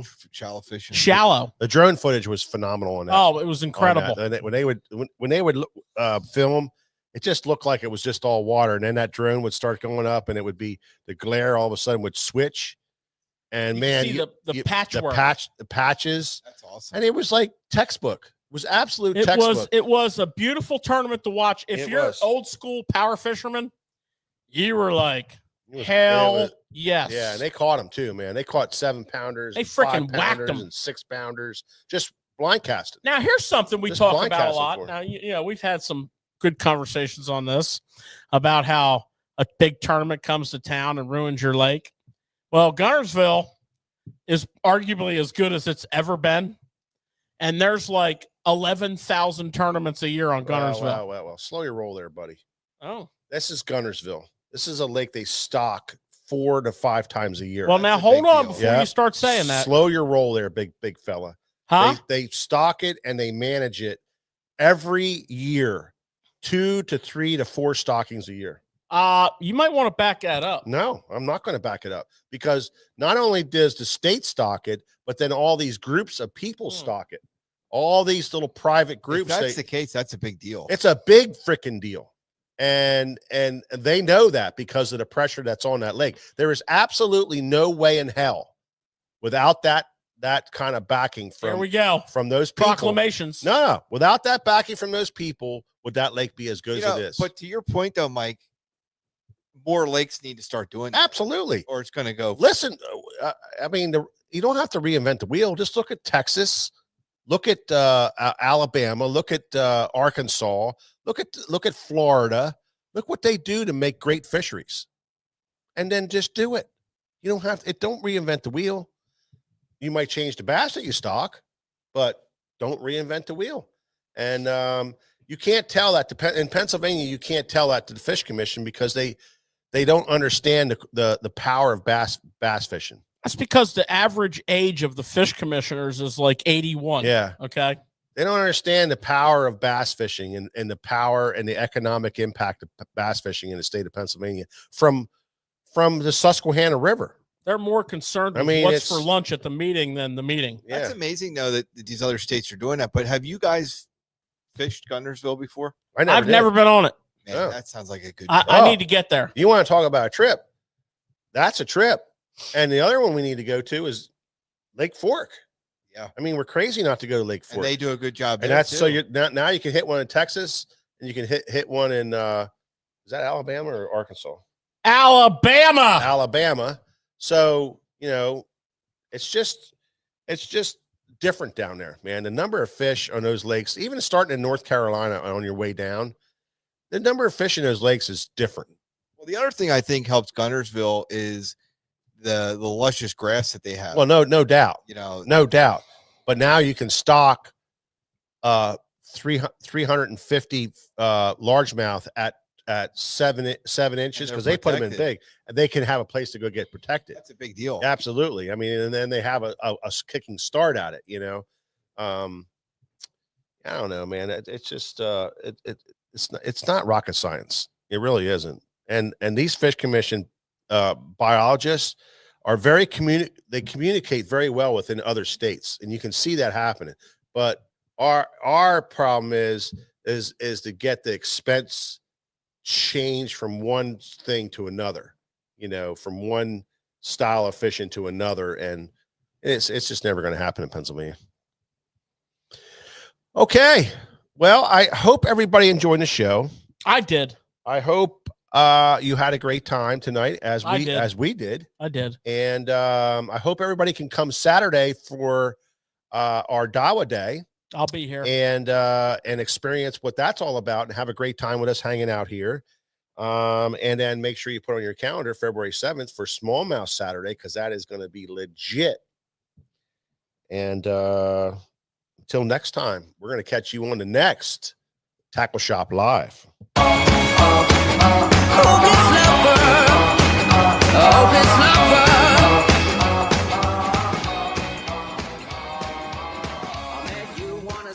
Day, right there, you took my breath away.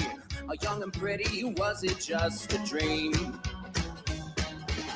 The next day, you called me up. You told me I'm your little buttercup. You came over and you fell into my arms. Well, I know what I feel. Please tell me your love is real. You make me smile when I think of you.